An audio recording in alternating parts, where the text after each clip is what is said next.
Peace, and welcome to another installment of Cook on Quarantine. This is going to be especially interesting and fun and great because I met this good brother, Mr. Victor.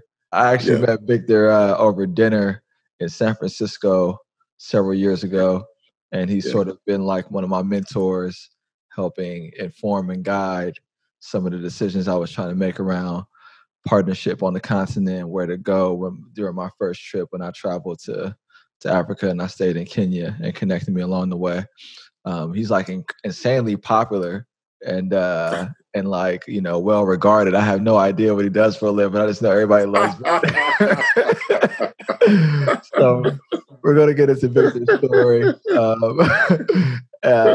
We're going to get into some of the things he's seeing. He's in Ghana right now, which he'll get into. And so thank you. I appreciate you doing this. Thank you, Stephen. Yeah, man. Thanks for having me on. You know, we've been trying to do this for ages, so I'm happy we finally got to do it now. Yeah, now you're a busy person in high demand, so I appreciate you doing this. So you're in Ghana right now? Yeah, I'm in Ghana right now. I'm originally from Nigeria, but I got married to a Ghanaian, and I've been here for over a decade now. I've lived here since 2009. Okay. Yeah, so I've been here for 11 years now. And so you grew up. You said you grew up in Nigeria. Where in Nigeria? I was born in Nigeria, in the Midwestern part of Nigeria, Edo State. You know, I grew up there, went to school there, then lived in Lagos. In fact, it's actually the commercial nerve center of Africa, if you come to think of it. It's actually the most popular city. So everything happens in Lagos. So I moved to Lagos. I lived there for a while until I went to school in England, came back, and after a couple of years, I now realized that Lagos wasn't for me anymore. Because there are some things you take for granted while living in one part of the continent, and you go to another part and you now realize, whoa, okay, it's much better there. So I came to Ghana. Ghana was more like me.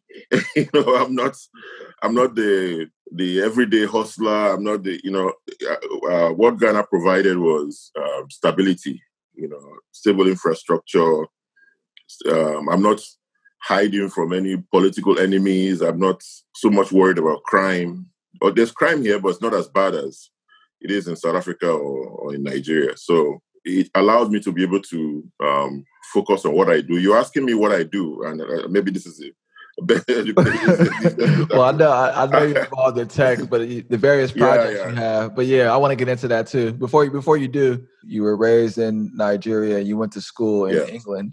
Where'd you go to school? The school in England part was just a very, very tiny part of mine. Like I did my undergrad in Nigeria, postgrad also in Nigeria. Then 10 years later, I now realized, you know what? Well, what was your undergrad and postgrad in? What did you study? Undergrad, was in the biological sciences. I was actually meant to go to med school after, and what happened was I changed my mind.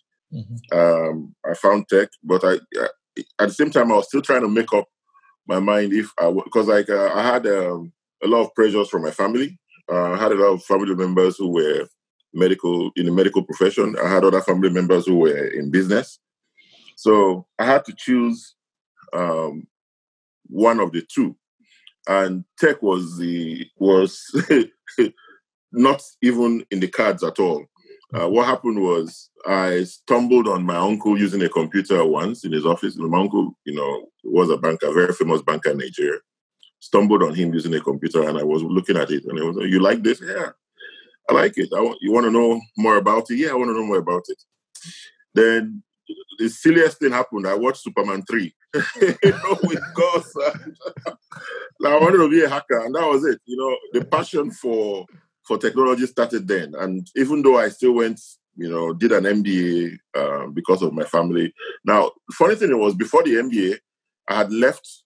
I was working with my family, left them, worked with a tech company for a while. I met a young, he's originally from Indian origin, but it's actually African.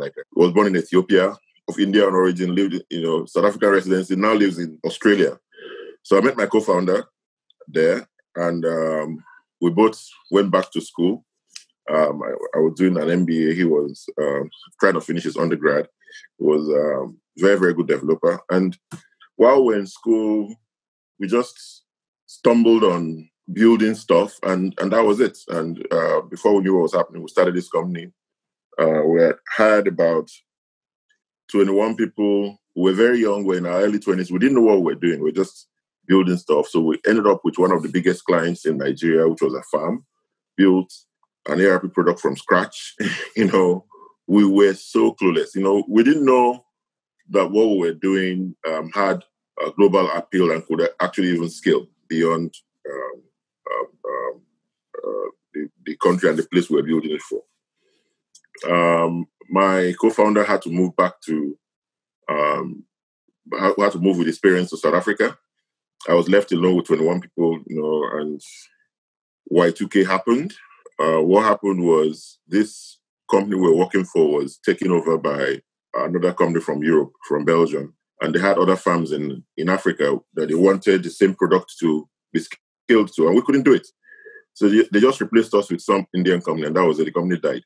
So when that happened, I had to go back to work for my family again, which was very embarrassing. Found myself back in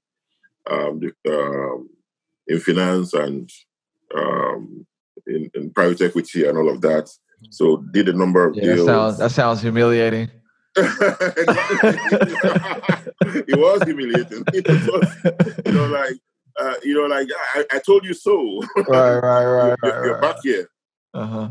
So I was there for a while. Did a number of deals. They acquired a bank, IPO'd after 3 years. Did one of the biggest investments in the technology space, in the telco space. Actually, invested in the telco in Nigeria. We used to own about 10% of one of the big telcos in Nigeria.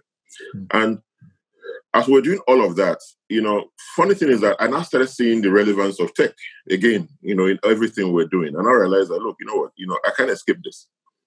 And something happened, in the process of doing all of that, one of our partners needed one of the partners and one of the companies one of the institutions invested in us was the state government. And they needed to get their act together.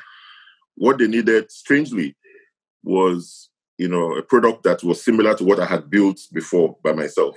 Myself and my co-founder, who we had built for a farm. So, but they needed something more standard. So we now had to implement SAP for them. So which we did as a joint venture project.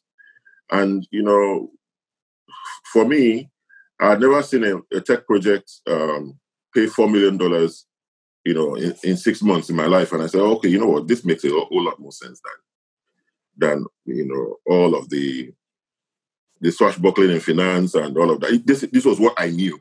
Okay. Mm-hmm. Now, after we did that project, I decided I was going to go back and restart my company again. So people thought I was insane.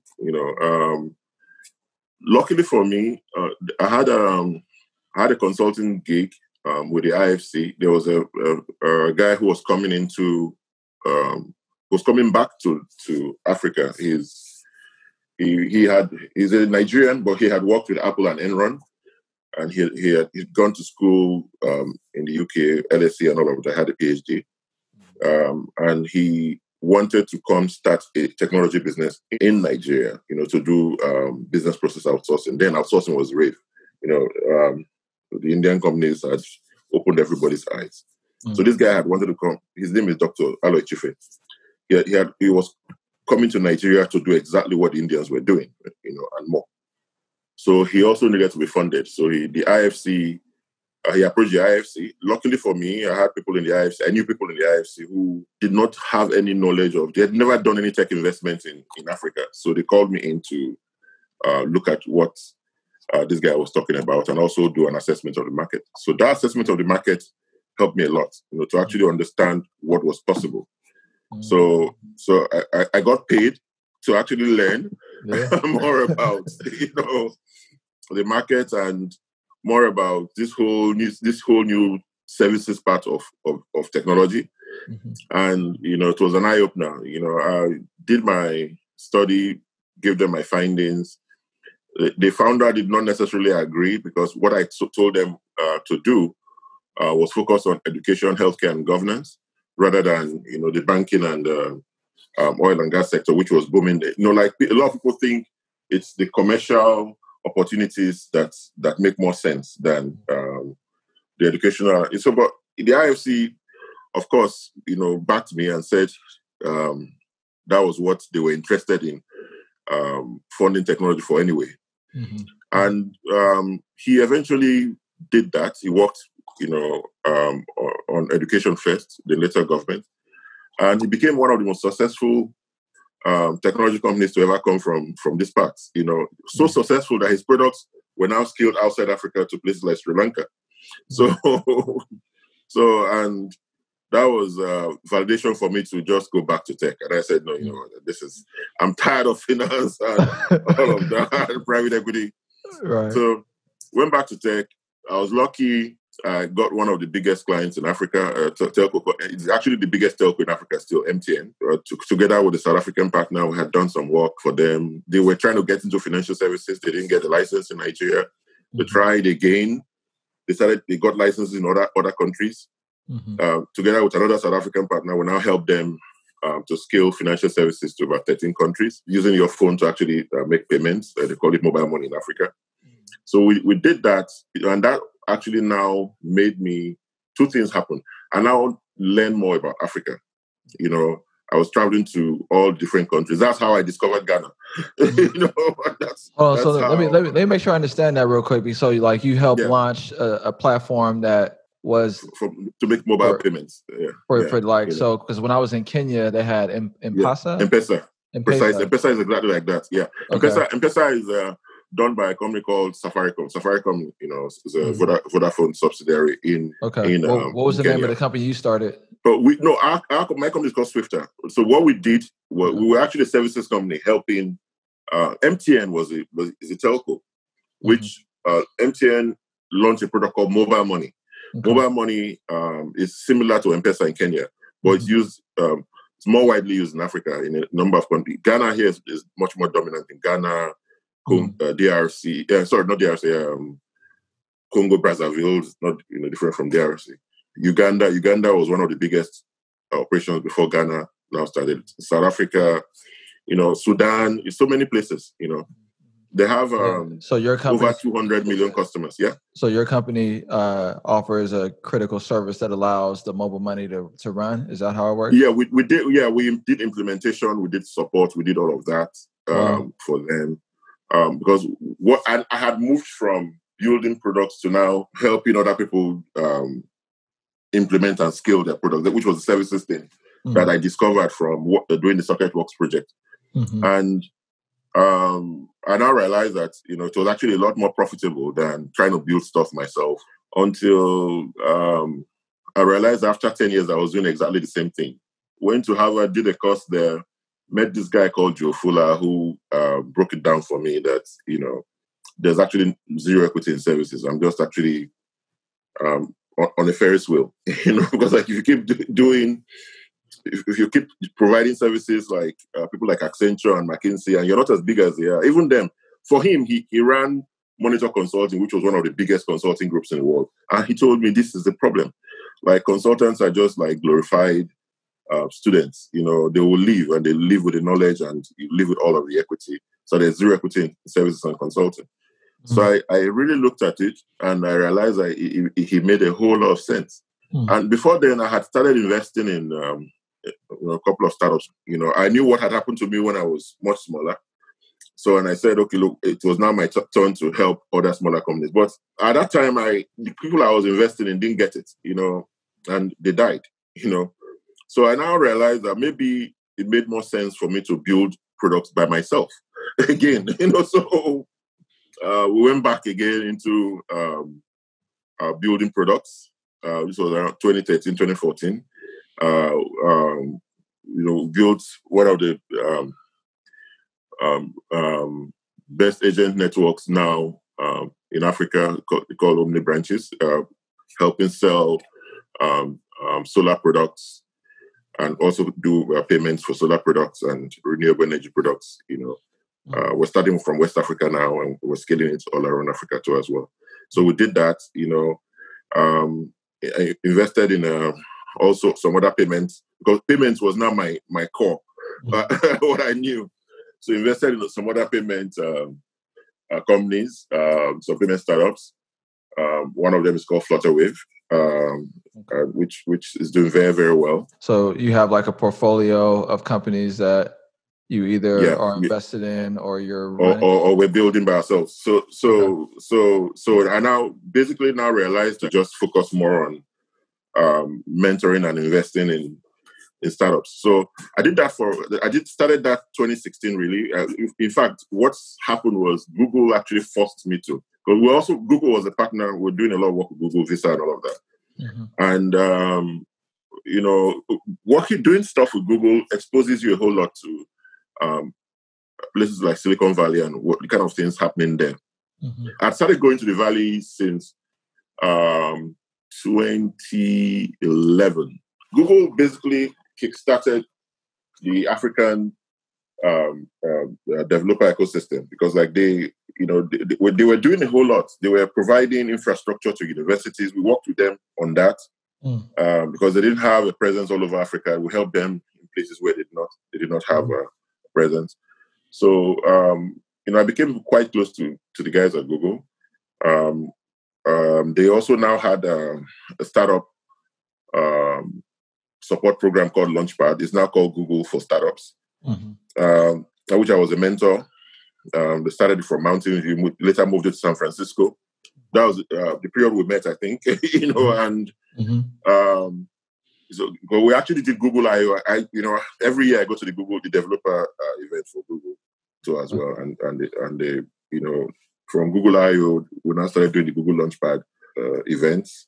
So Google Launchpad, we're able to finally get some African startups to go in there, and they eventually also decided to start running the programs in Africa. So doing all of that mentoring exposes you to all of the opportunities, and you now realize that, okay, look, there's something also missing, which is money. How do you take them from point A to point B? Like you have a lot of the smart guys, Y-Combinator and all of the Silicon Valley guys are the ones who are still the biggest investors in some of our most promising startups. And I said, no, this doesn't make sense. Okay.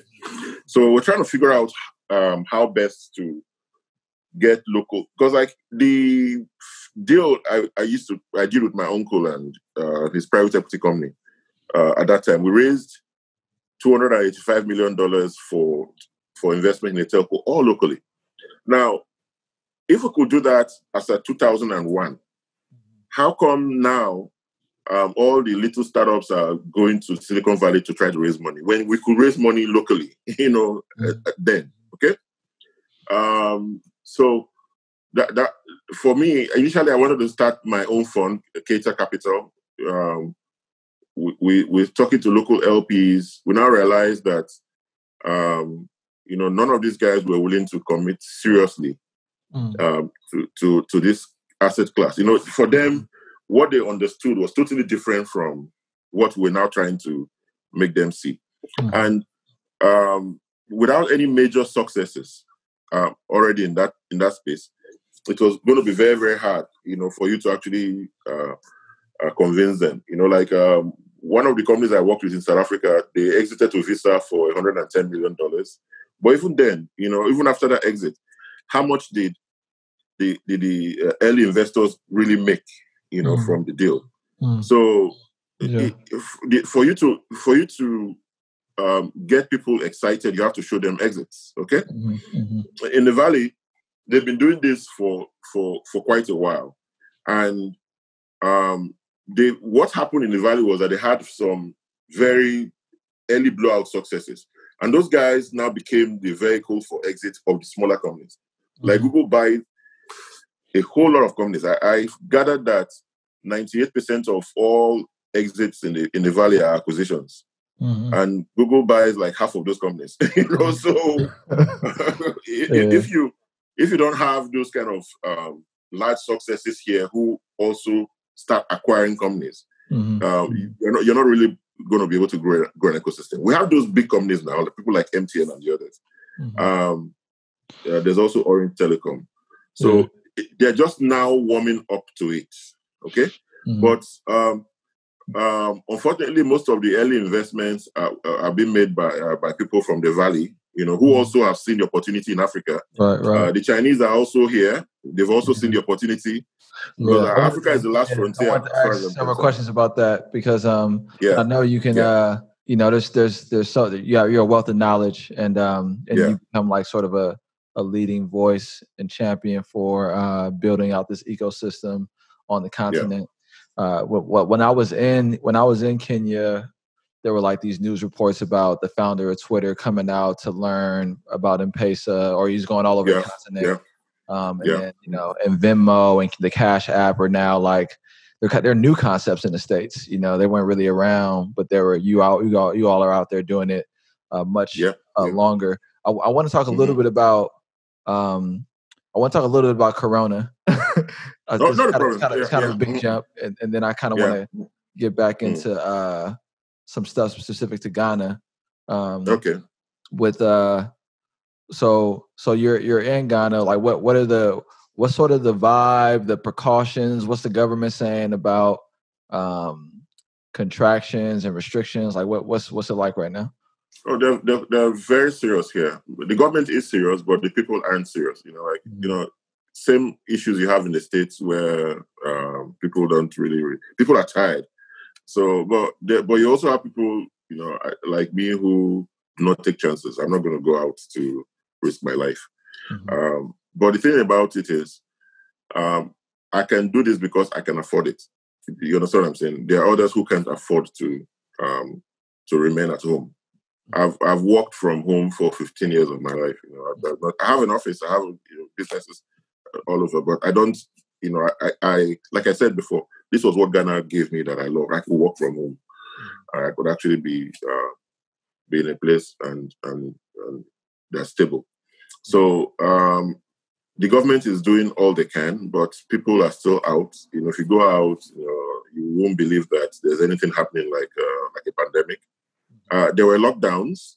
They did that for a while, but I think that maybe the economic impact of it was what the government was afraid of. And you also remember that this is an election year here in Ghana too as well. Okay. We have elections in December. So some of these decisions can become very political quickly. So the same way you have all of the issues with Corona and politics in the States, we have them here too as well. So these guys are a bit cautious. They have to balance lockdowns and restrictions, with what the political implications could be. The borders have been closed, for months now, since March. My family is actually over in Togo because I'm over. So I should actually be with my family in Togo now. We have a place here. We have a place in Togo. I also have places in Nigeria. But I'm stuck here. I was cut off from my family for since March. So it's crazy. The borders are closed, and they're not. I don't think they're reopening them soon. Yeah. There was I recently heard on the Joe Rogan podcast, Hannibal Buress, the comedian, saying that he was going to Ghana because he was trying to get out of the States. And it was his whole. No, but it's probably even safer here than in the States because you can do what I'm doing now, and it's much cheaper than than doing it in the States anyway. So I know a lot of people who have lived here for like years because it's much cheaper. I didn't get a chance to visit Ghana during my trip last year. I ended up going to. I ended up going to Egypt, and I mentioned we want to talk a little bit about the dual citizenship program that was happening. A lot of some people didn't know about this when I was like talking to Black Americans about it. Okay. That's surprising. That Ghana was offering dual citizenship to people of that diaspora from the North America, and a lot of people were sort of taking it up on it. And some of the casual news reports I saw was that there's been this surge of Black Americans, expats settling in Ghana. Like what have you seen related to that? No, they had a whole campaign. They called it the Year of the Return. This was 2019 to mark the return of people who had been taken out because of slavery and all of that. Back to their roots. And it was very, very successful. So successful that the government said about $3 billion came into the economy just because of that. So, and I believe it because I live in a new development, 196 homes. 30% of those houses were bought by people who were coming back, who were returning. So, so that shows you that it's real. It's not a fluke. So a lot of people cashed in on it. They've moved back. Ghana still has its own challenges. The infrastructure is not as perfect as it is in America or something like that, but it's still a whole lot more better than the rest of Africa. What's the home values like? What's sort of like a single family? It depends. You can have you have some very expensive homes there. Where I used to live, the homes were like over $1 million, but I moved closer to the mountains, to the suburbs. There I was in the city.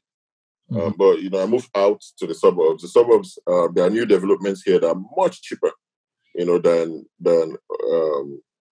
those in the city. So because it's about demand and supply too as well. There's more scarcity. Yeah, there. I'm thinking more like you're a young professional between 25 and 40. There are all sorts of developments for that. Yeah. You want like one of these new condos, like in a decent neighborhood. What people looking at for like a 1-bedroom? Yeah, here where I am now, there are some 1-bedrooms for like less than 100. So and I think about 80 or something like that, $78,000, and it's all taken up. It's all it's all sold. That's how. Yeah. So and they're actually doing 2 more developments. They're planning them over the next 4 years.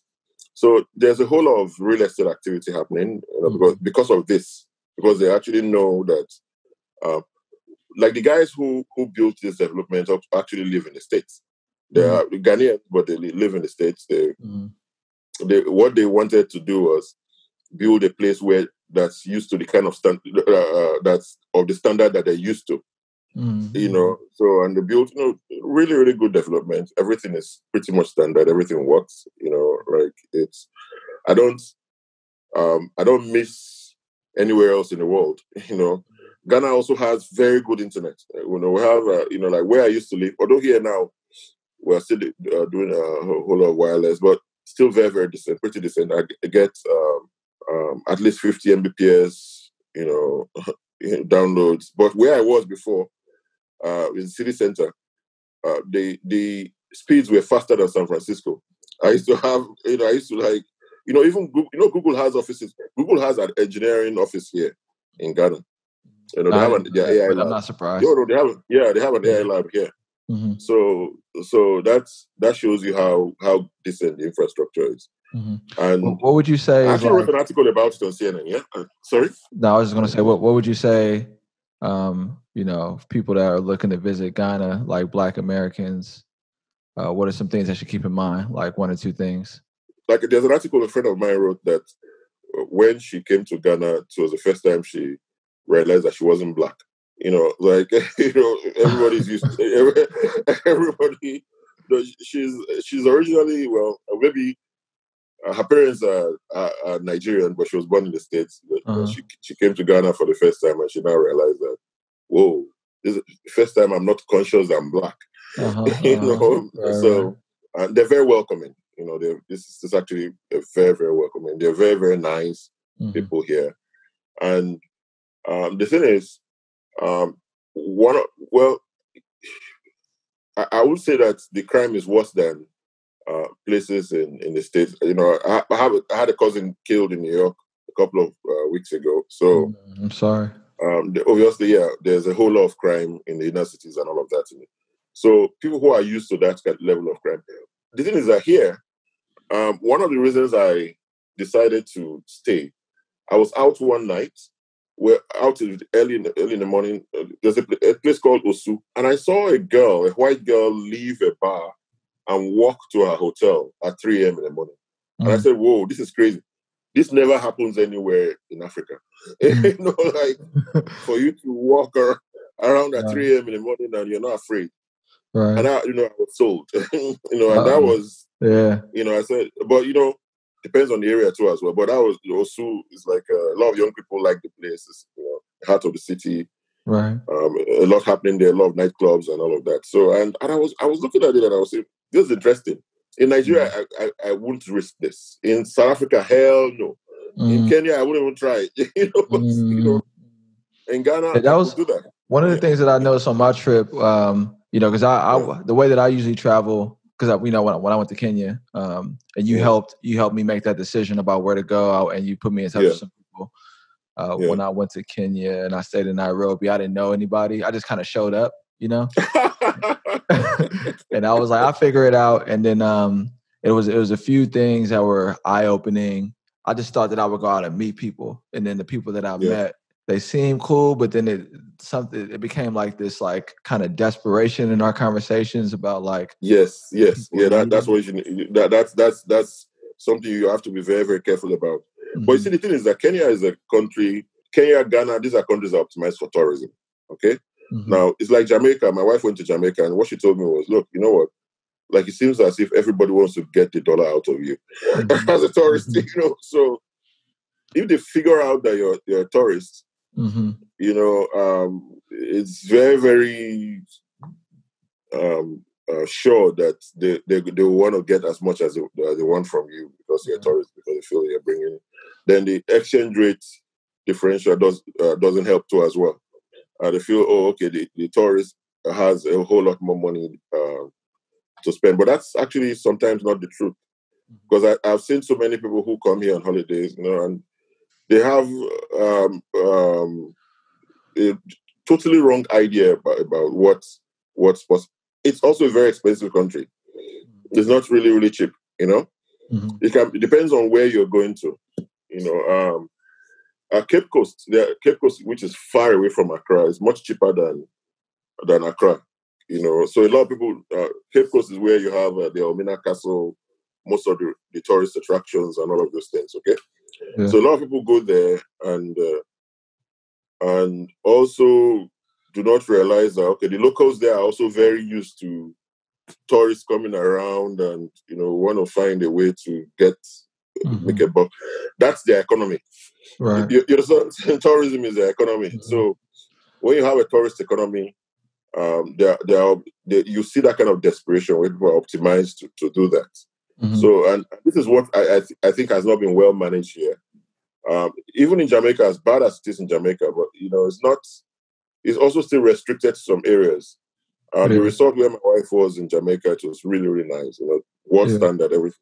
I noticed that in some of my conversations, and then my guard is up. Like you know, everybody that I interact with I'm now like, you know, I want to keep. But you see, the thing is, you also need to. But it changed though. It changed because like I ended up meeting some people that were exactly on the same wavelength mentality. You know, I got reconnected to Kenneth finally, who you put me in touch with. Precisely. And then I met some people that were in developers, some people that were in tech, some people that I went to college with, whose family was out there. And then I was it was like at the end of my trip, I was there for a month, and I didn't really get connected to these people till like the last week and a half. You know, so I was like, dang, I need another month here. No. What you should have done is connect to those guys first, because like I think it helps know people before you come in. But that's actually quite, for me, I moved to Ghana pretty much without knowing anybody anyway. What happened was that, you know, a client was owing us some money. I got here. I was supposed to be here for a week. I ended up staying for 3 months. You know, I said, whoa, okay, this.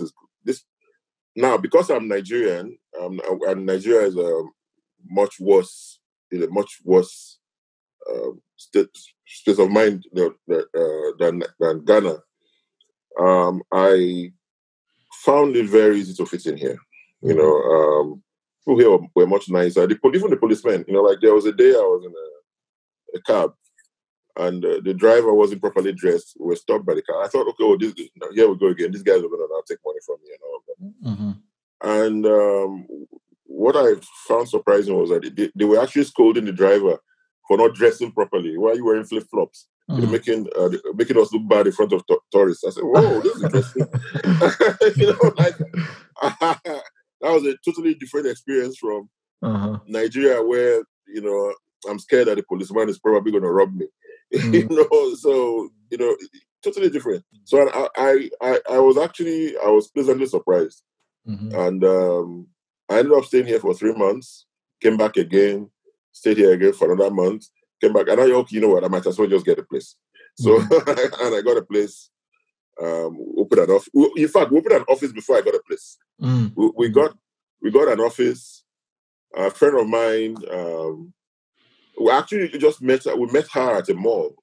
She's actually a white girl, Jessica. She was working with Grameen.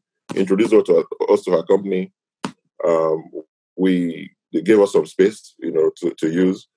We already had a client here, so and I had an office. I had an employee. I had people working in the field. I had so after a while, and I said, look, you know what? I like this place. I really love this place. Why don't I just settle here? Right. So I came back again. I decided to get a place. Another friend of mine, she's actually with the Rockefeller Foundation now. Strangely, she's moved back to the States. She's a medical doctor. She was here. So she helped me find a place, and that was it. I got a place that I didn't even have to pay for. Like I was telling her, telling the landlady, don't have to pay you. No, you come in, you can always pay. Oh, I was this never happens even in England. Right. It was a really nice place. Although eventually, because this is another thing with social problems. After a while, I had to move out of the place because after about 5 or 6 years, burglars now came into like once you're a foreigner here, you're also a target. Burglaries, a whole lot of things. Because once they know that, okay, look, foreigners probably have a higher standard of living than others, so you also become a target. But burglaries, not robberies, the way it happens in Nigeria, not like violent robberies. Yeah. So there may be a few violent robberies, but not as bad as it is in the rest of Africa. So it's generally a safer place, much more peaceful. We also live in Togo. Togo is just next door. My wife got a job with one of the regional banks, so we've actually had to be doing the Togo, Ghana, Nigeria, travel. Yeah. So she used to travel a lot before we had our kids. Okay, she's there most of the time. The kids go to school there in Togo, so I do 2 weeks there, 2 weeks of traveling. Then I now we started a couple of funds. So those funds are not really, really Africa based. There's one is in the States. There's another one from Israel. Then I'm also in a board member. What's the qualifications to join your fund? Join as what? As an LP or as an LP, or as a bring some money, right? Yeah, as an LP, and then also as a founder. Like, what are you looking at? The three of them. The first one is looking at growth stage companies that can scale globally. So it's actually not really, really a local one. The second one is more about corporate venture capital and actually partner corporate venture capital entities. The third one is I'm actually on the board. I'm not really an active player. That one was spun out of a media. It's called Place Fund. So what they're doing is they're funding projects that have to do with land and property rights and all of those kind of things, in the emerging markets.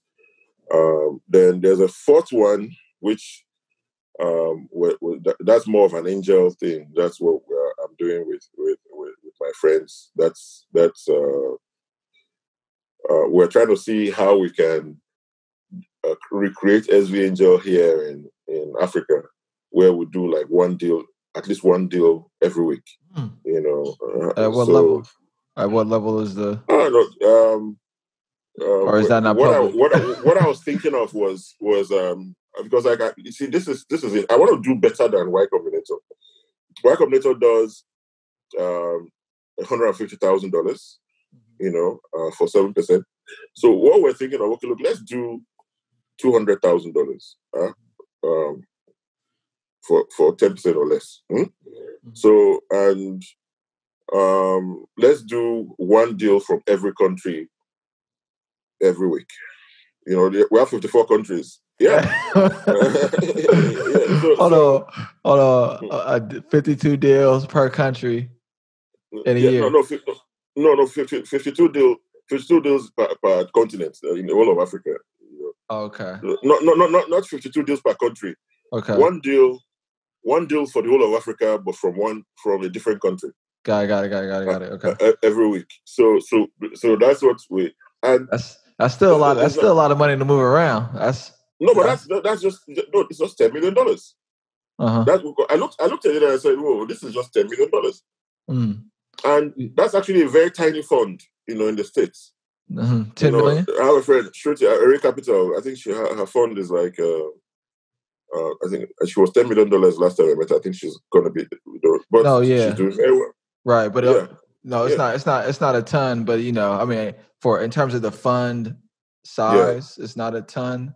But you're talking about 4 different funds, and then now just like spending down. No. This one is a different thing. Those other ones are different.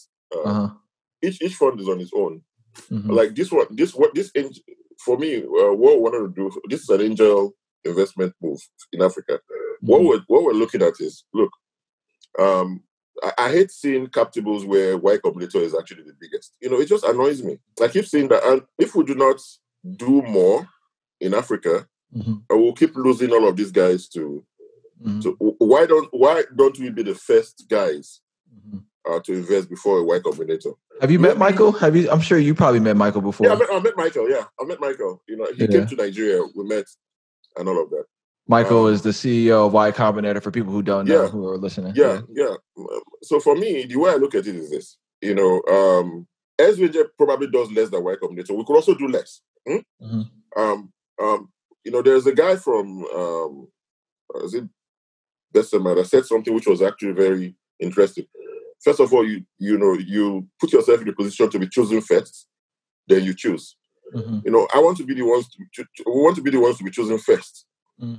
Before any other investor, because we understand Africa, we know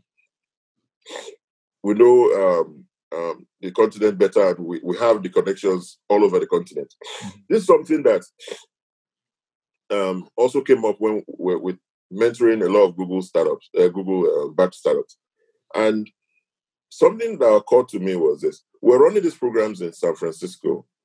And each time I meet a startup from the emerging markets, there's a huge sigh of relief. As a mentor, oh, thank God, you understand us. And I was saying, whoa, this is interesting.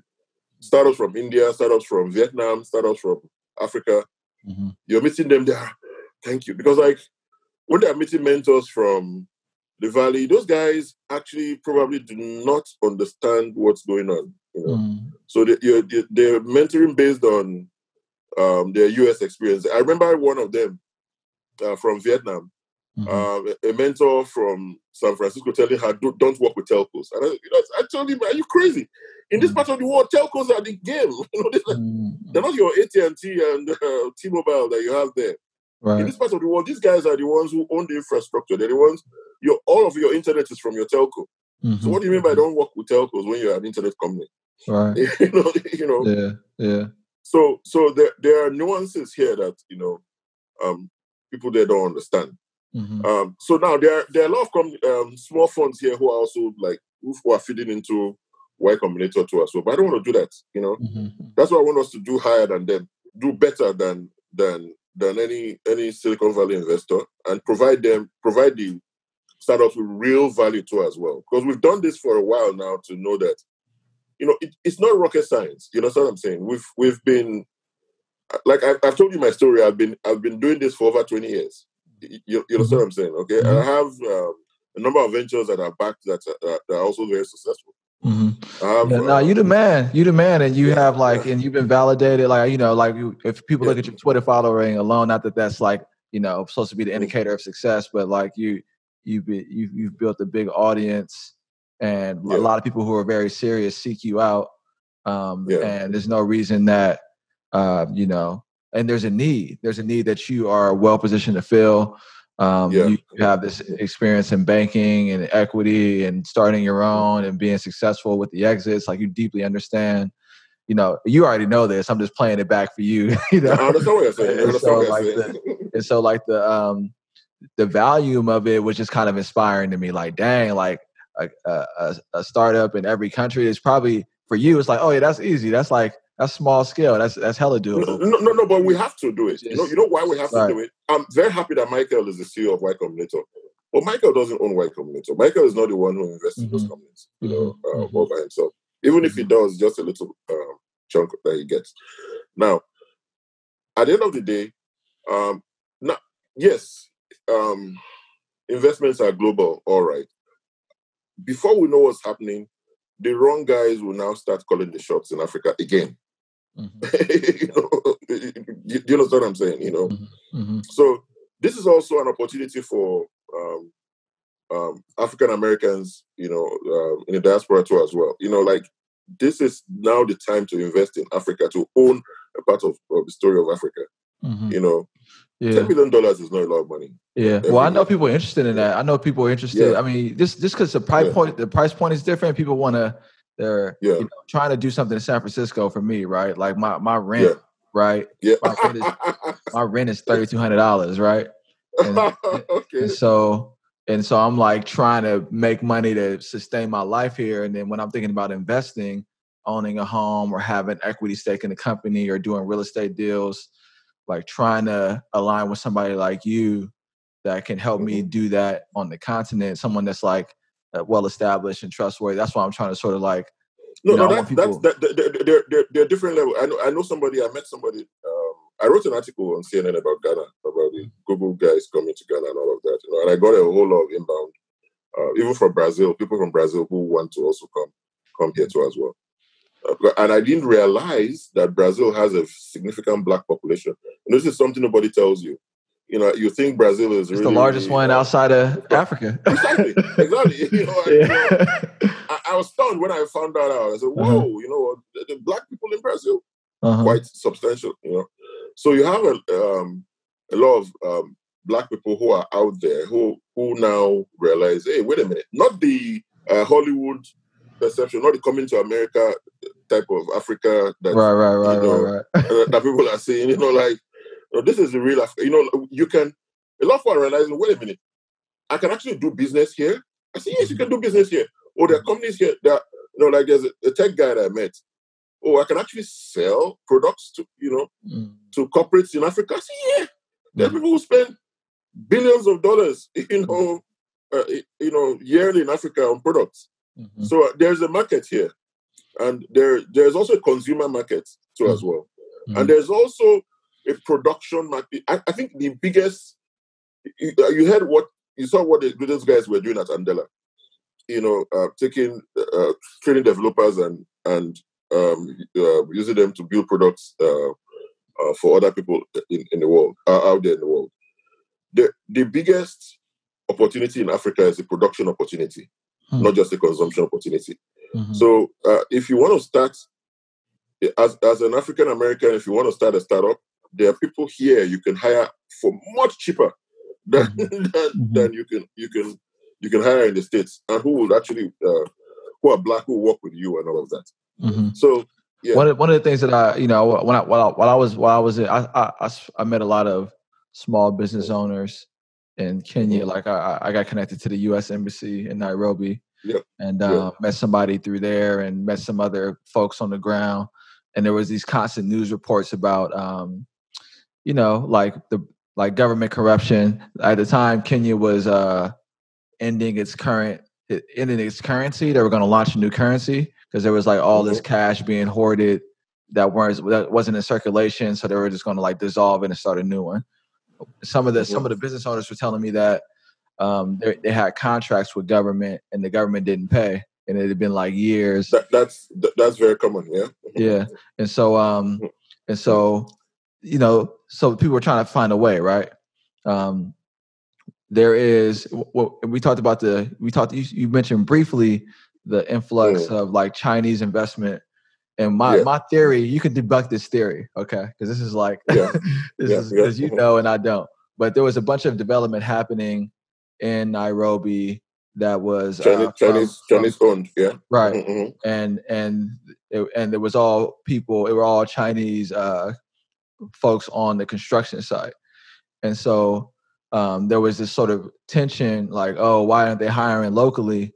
And my whole theory was like, you know, for the amount of bribes they had to pay in order to get that off the ground. Like they were only going to mess with their own people. It's like, listen, I paid everybody off to do this thing. I'm going to make sure I ain't got to keep, I'm just going to like the cost of entry also where they were trying to protect their investment by making sure up and down the chain, they could control who was coming in and out. And so, so that's my theory. You can tell me that if that's... Okay. What's really happening is this. The Chinese are very, very smart. The Chinese have figured out two things. That Africa can be an opportunity or a threat. Okay? Africa has like the largest young population in the world. Okay? And, over 1 billion people. So it's also the last frontier. So a lot of markets still not opened up yet. Okay? Mm-hmm. So there's a Chinese company called Transsion. They're a very, very small phone manufacturer in China, but they're the largest phone supplier in Africa, over 200 million phones. So those kind of things, show them that, okay, there's a lot of opportunity here. There are a lot of people also manufacturing in Africa using African labor, Chinese guys, because it's cheaper here to do that, okay? Now, what the Chinese have figured out is you can buy up the government with aid, what they call aid. So, and their own concept of aid is, okay, I'll provide you with infrastructure, which you can afford, but I'll use my own people to build them. Because they're also, while doing that, they're providing employment for their own people. Then it's also like a Trojan horse. When you get your people to go and work in a country, they understand the country better.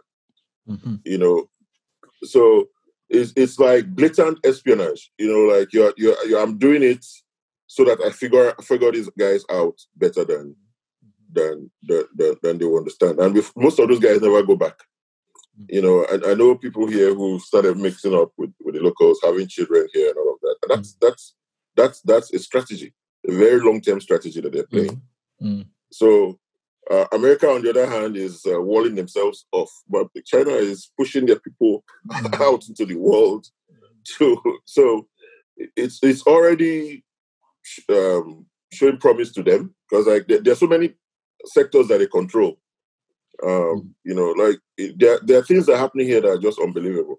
There are people who used to do farming who now realize that it's better to just sell imported Chinese products rather than that. So it's actually destroying a lot of our traditional economies, and agriculture. So, and they also come here in Ghana. Here, the biggest headache with the Chinese is illegal mining. They have a lot of illegal miners from China who come here to mine gold and all of that. Now, I was listening to some story recently, or was it on NPR? I can't remember, about rare earths and how China has a huge advantage in rare earths over America. Rare earths are actually used for electronics and all of that. But guess what? Africa has a whole lot of those things. Like all the cobalt and all of the lithium for batteries, majority of it comes from Africa. That's why the Congo is not at peace till today, because the largest reserves of cobalt are in Congo, and all your iPhone batteries, all your and all of the most of the materials, they take it from there. Then they go to China and they produce the batteries, and they sell it to America. So there's Africa is being plundered, systematically by the Chinese. And one of the things that they do, bringing in their people, is to also let their people settle here. And they are settling here rapidly. So, and they actually, it's so bad that a lot of East African countries are now they started having new work permit and visa rules. Like Uganda became very hostile. Kenya too as well, But the governments, of course, they have to play politics. They don't want to spend money on infrastructure. The Chinese are offering it to them. If you go to Togo, the entire port in Togo was built by the Chinese. It's the largest port in West Africa right now. Why would you build a port there, and give it to a country? And I figured it out. It's actually, the country was willing to let them build it. And it's actually the conduit to the landlocked countries in West Africa. They built the ports, built the highways, did everything free. Why would they do that? To open up the landlocked countries in Africa. Right. So it's a balance. There's a good part, there's a bad part. Good in that, they're helping us with infrastructure. Bad in that, they're actually not altruistic about it. They're doing it for their own benefits. Right. To open up the market so that they can sell their products. So they're not helping us to produce. Like I said, the biggest opportunity in Africa is the production opportunity, because we have a lot of young people. And if we do not get these guys employed and being productive, of course, you know what's going to happen: crime, wars, and all of that. Yeah. So that was a trip to me. One of the, so you brought up, I want to sort of I want to wrap this up so I can let you get on with your evening and everything. But like finding a point of entry for the sort of typical young professional, like mid-career professional in the States, because a lot of stuff you're talking about, it sort of has to be state sponsored. Like you have these private companies that are doing these things, but it's not like it's not well organized. It's going to build an airport. It's like you have to have all the infrastructure and manpower or whatever. Thank you. For the aspiring entrepreneur looking to partner with this. For the aspiring entrepreneur, this is my advice. Get together as a group. If you don't organize, because the whole year of return thing to Ghana, what you said is actually true. That a lot of people were not aware of it, because the way it was marketed it wasn't sold to groups of African Americans, or it was just sold to the world. And what I've found out is that communities matter. And if you come together as a community and now say, this is what I want to do, because this is also something I feel in the States, it's very, very important that we're not doing well. I have a lot of cousins who were born there, who've grown up there, and all of that. There's a whole lot of disconnect, because their parents form communities and they know each other. But after that generation, these guys they don't know anybody. They're not cohesive. They may have African names, and that's it. That's where it stops. They're more American than African, and they don't blend with each other. I have a nephew who's never been to Africa, and I've told him, if not for this coronavirus, you would have been here this summer. He's going to college in August. Sorry, in September. So I had wanted him to come before going to college to actually spend summer here, but this pandemic prevented all of that. So he actually connects and starts, he has people. He doesn't make the mistake that you made of going to Kenya and not knowing anybody. You understand what I'm saying? So if he's coming here, he has friends, he has people. If you don't come here every summer, if we don't build those bridges, right, we will keep having the kind of dichotomy that we have now. There's a lot of fragmentation in the States. That we keep looking for representation, but we don't understand. Because I look at Asian communities. What blew my mind when I came to the Bay Area, I realized how when we met, we went to an Ethiopian restaurant. We all went to an Ethiopian restaurant. The Ethiopians are the ones actually doing things about food. I went to Millbrae. Most of Millbrae was all Asian, and the number of Asian restaurants. I can say there's only one Ethiopian restaurant in San Francisco, but the number of Asian restaurants in that. In San Francisco as a whole, is crazy. And they build their communities around all of those things. something as simple as food. Right. Do you understand what I'm saying? Food, religious worship, a whole lot of things. I think the disconnect. What is the religion of the black man? It's not necessarily Islam. Islam is a foreign religion. You know what I'm saying? What is it that connects us as community? Colonialism and slavery and all of that has broken all of those things. So we need to find some common basis to come together. And if we don't do that, we'll lose it totally. And this is what all of these guys want. The reason you have state-sponsored companies like in China, that's why everybody's fighting Huawei. Huawei is basically the Chinese government sponsoring Chinese businesses, to go all over the world. Right. So, and if nations are not doing that, why don't we get together as a race to do it for ourselves? So that's what I think is going to help us. That's a beautiful place to end it. I like to thank the Big Chief. Thank you very much, for dropping some knowledge and sharing his story. We'll put out, obviously I always put up people's social media handles. Not a problem. He's a great follow on Twitter. People love him from all over the world. I think Cory Booker follows him. Really? I didn't even realize that. Like he didn't even know Cory Booker follows him on Twitter. If he knows what's good for him, he would. Yeah. But thank you, Victor. I appreciate you. Peace, and thank you for listening to another episode of Cook on Monday Morning. At Cook on Monday Morning, we believe that if you own Monday morning, you can own the week. If you own the week, you can own the year. And if you change your year, you can change your life. As many of you know, since the start of the pandemic, we've upped the amount of episodes we release for Cook on Monday Morning. We're now doing 3 episodes a week. The series is called Cook on Quarantine. I'd like to thank Victor Asemota for taking the time to join us today. His insights on what the continent of Africa needs in order to be self-sustaining around the area of tech and just in general are just brilliant. He's been a resource to me personally, and I know a lot of people can say that about him.